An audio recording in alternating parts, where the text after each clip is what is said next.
मध्य प्रदेश सरकार के ऊर्जा मंत्री एवं जिले के प्रभारी मंत्री प्रद्युम्न सिंह तोमर ने रविवार को नक्षत्र रिजॉर्ट एवं गार्डन में विकसित भारत रोजगार और आजीविका मिशन ग्रामीण यानी वीबीजी रामजी अधिनियम 2025 के संबंध में एक महत्वपूर्ण प्रेस वार्ता को संबोधित किया।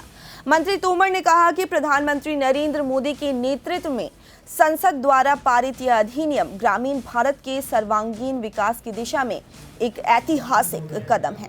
इसका उद्देश्य विकसित गांवों के माध्यम से विकसित भारत की मजबूत नींव रखना है। उन्होंने विपक्ष द्वारा फैलाए जा रहे भ्रम को निराधार बताते हुए कहा कि सरकार जनता तक अधिनियम की वास्तविक भावना और सही तथ्य पहुंचाने के लिए प्रतिबद्ध है। इस अधिनियम के तहत मनरेगा में 100 दिनों के स्थान पर अब 125 दिनों के रोजगार की गारंटी सुनिश्चित की गई है।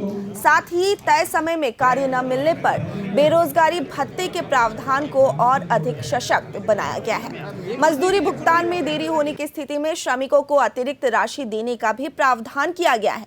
वहीं पंचायतों को मिला अधिक अधिकार। इस अधिनियम के तहत विकेंद्रीकरण को बढ़ावा देते हुए गांवों के विकास की योजना अब केंद्र के बजाय ग्राम पंचायत और ग्राम सभा स्वयं तैयार करेंगी।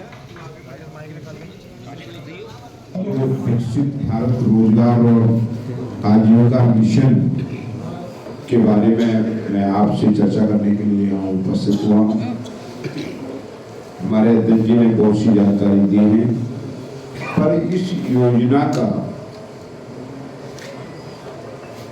के प्रारूप में बदलाव समय समय पर जिस तरीके से विपक्ष कह रहा है कि ये बदलाव तो जो समय के हिसाब से हर चीज में बदलाव होता है, तो उस बदलाव के स्वरूप में कुछ अच्छी चीजें जनहितकारी जन कल्याणकारी चीजों को समावेश करते हुए इस भारत हमारा विकसित भारत के संकल्प को पूरा करने के लिए ये अध्यादेश में इसमें जो परिवर्तन आया है कानून में, वो इस बात के लिए आया। दूसरी बात ये है, इस कानून के तहत इस नियम में जैसा अभी बताया कि पहले मनरेगा में 100 दिन का, अब 125 दिन का।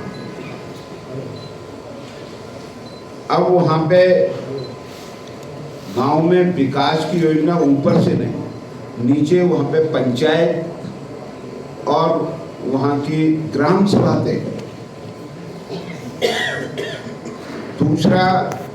तीसरा पक्ष यह है कि पहले बेरोजगारी भत्ता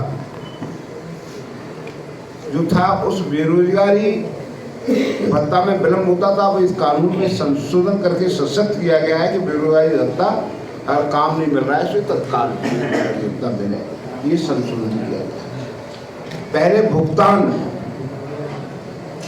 अब जो है जो भुगतान है उस समय पे हो, 7 दिन के अंदर नहीं होगा तो उसमें पेनल्टी का प्रावधान किया गया। ये परिवर्तन इसमें किए गए हैं। दूसरा, इसमें प्रशासनिक मजबूती के लिए ग्राम रोजगार सहायक मेट और तकनीकी सहायकों के मानदेय व प्रशिक्षण हेतु प्रशासनिक खर्चे को भी 6% से बढ़ाकर 9% कर दिया गया है।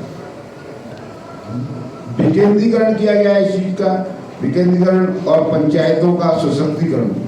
स्थानीय योजनाएं गांव के विकास का प्लान अब जो मैं पहले बता चुका, केंद्र से नहीं, अब ग्राम पंचायत और ये स्तर पर होगा। तो इस संशोधन में क्या है, कृषि और महिला सशक्तिकरण के लिए हमारे जो है लखपति और दीदियों के लिए, इन सब चीजों में इस का लाभ है।